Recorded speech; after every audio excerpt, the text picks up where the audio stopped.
Assalamualaikum warahmatullahi wabarakatuh. Kami dari kelompok 7 akan melakukan presentasi mengenai dakwah, tabligh, dan khutbah. Pertama-tama, saya akan menjelaskan mengenai khutbah. Khutbah adalah aktivitas ibadah yang tujuannya adalah membimbing para hadirin yang hadir untuk mencari ridha Allah dan berperilaku baik. Khutbah itu harus dilakukan oleh seorang khatib dan didengarkan oleh seluruh umat Islam yang hadir di tempat itu.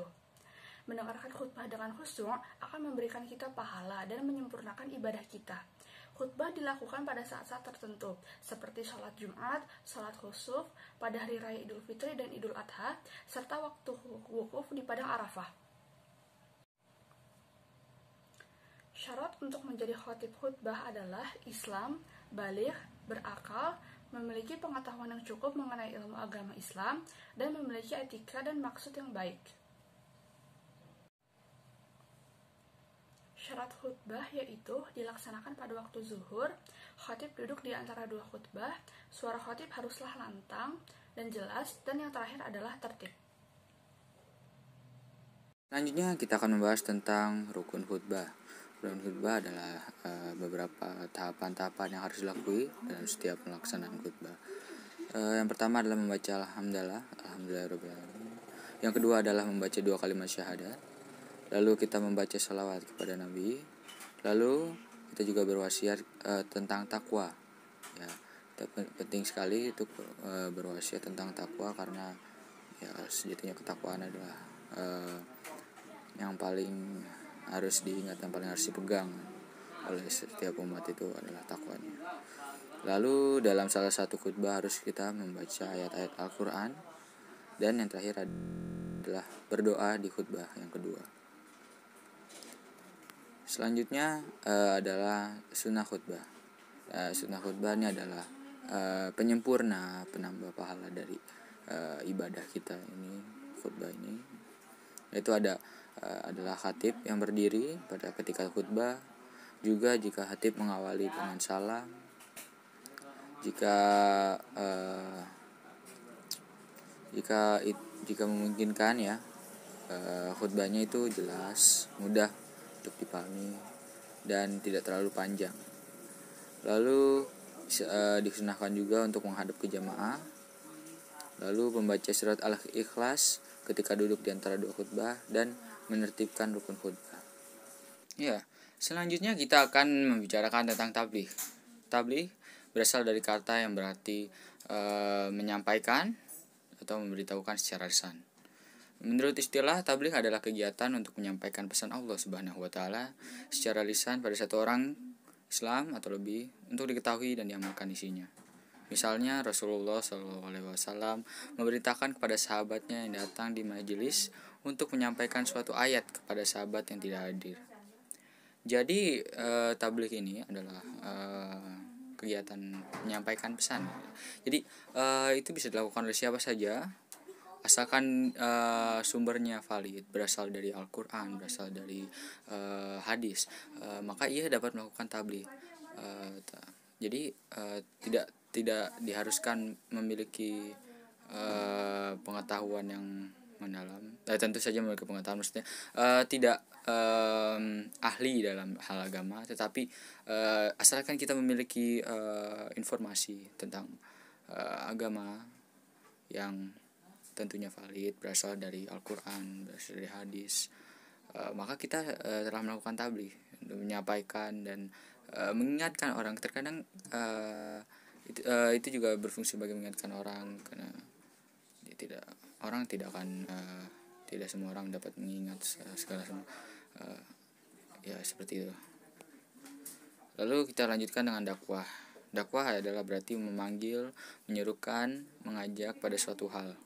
Menurut istilah, dakwah adalah kegiatan mengajak orang lain, seseorang atau lebih ke jalan Allah Subhanahu wa taala secara lisan maupun perbuatan. Jadi kalau dakwah ini memang biasanya dilakukan oleh orang-orang yang ahli dalam agama, tapi tidak dibatasi oleh orang yang ahli agama gitu.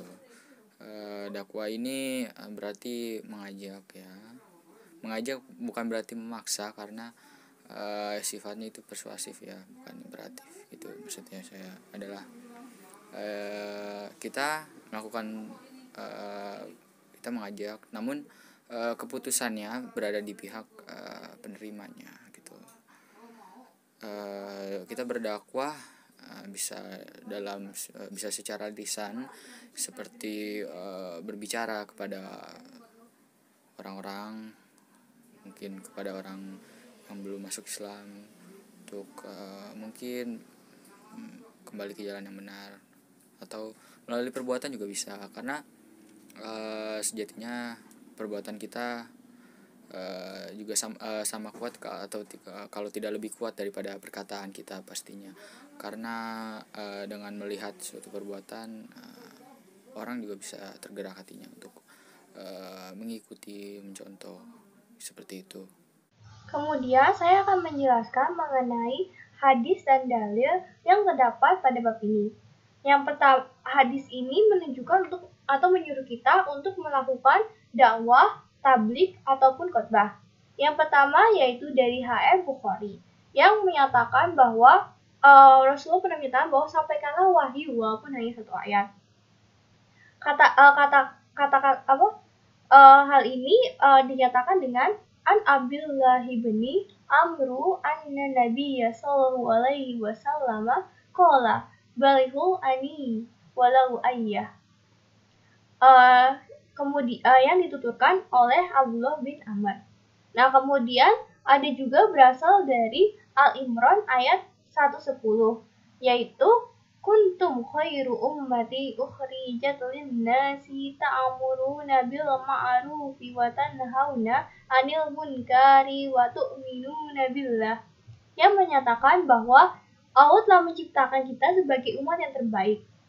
Oleh karenanya, maka ia menyuruh kita untuk melakukan perbuatan yang ma'ruf dan mencegah dari perbuatan mungkar, dan berimanlah kepada Allah. Sekarang saya akan menjelaskan mengenai pentingnya dari dakwah, tabligh, dan khutbah ini. Nah, sebelumnya saya akan memberitahu merekap terlebih dahulu apa yang sudah kita ketahui. Yang pertama, khutbah. Khutbah itu lebih mengarah pada pesan yang disampaikan untuk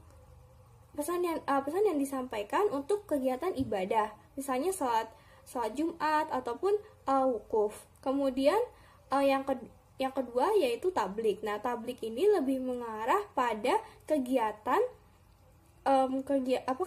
menyampaikan suatu pesan untuk dapat diamalkan kemudian.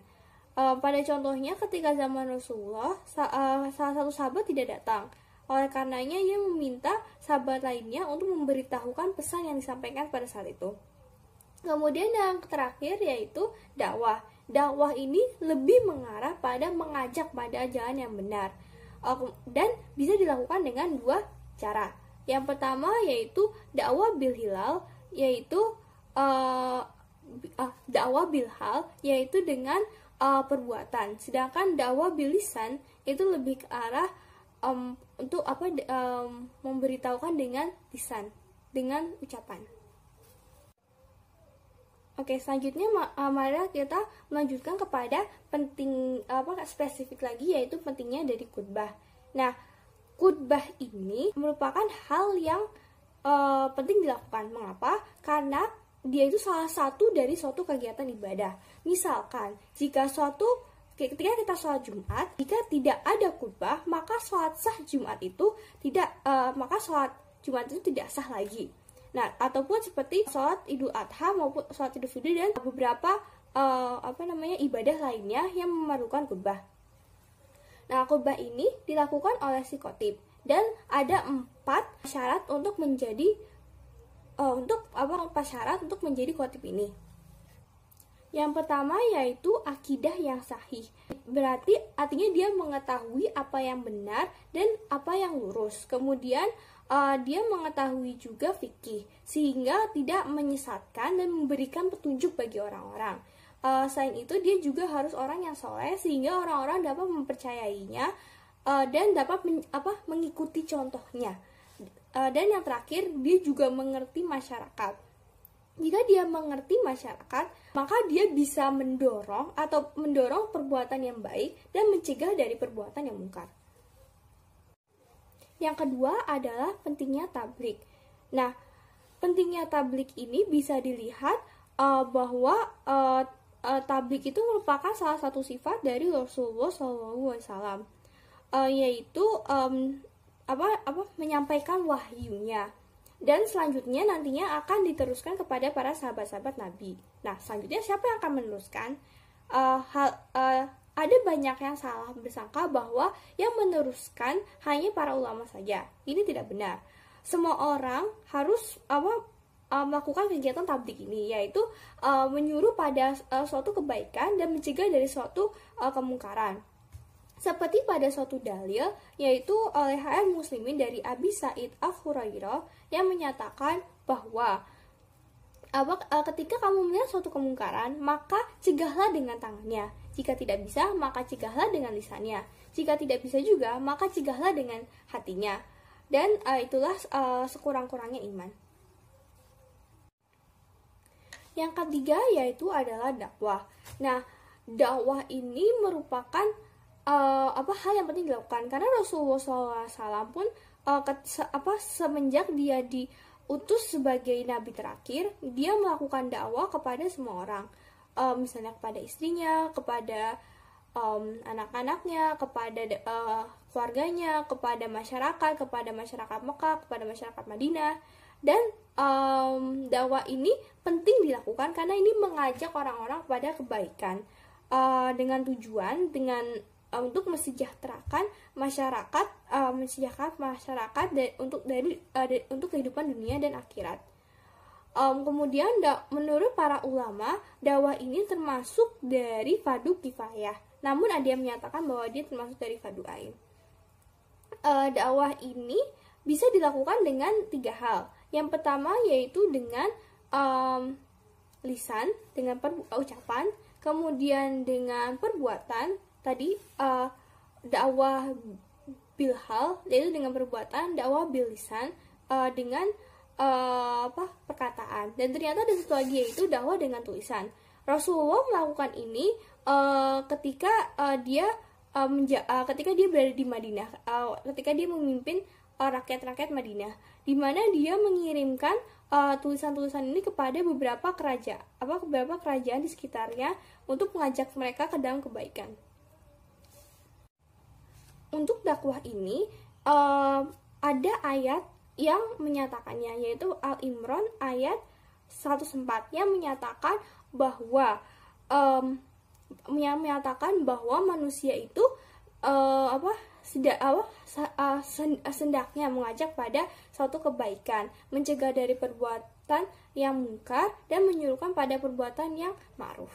Dan mereka itulah orang-orang yang beruntung.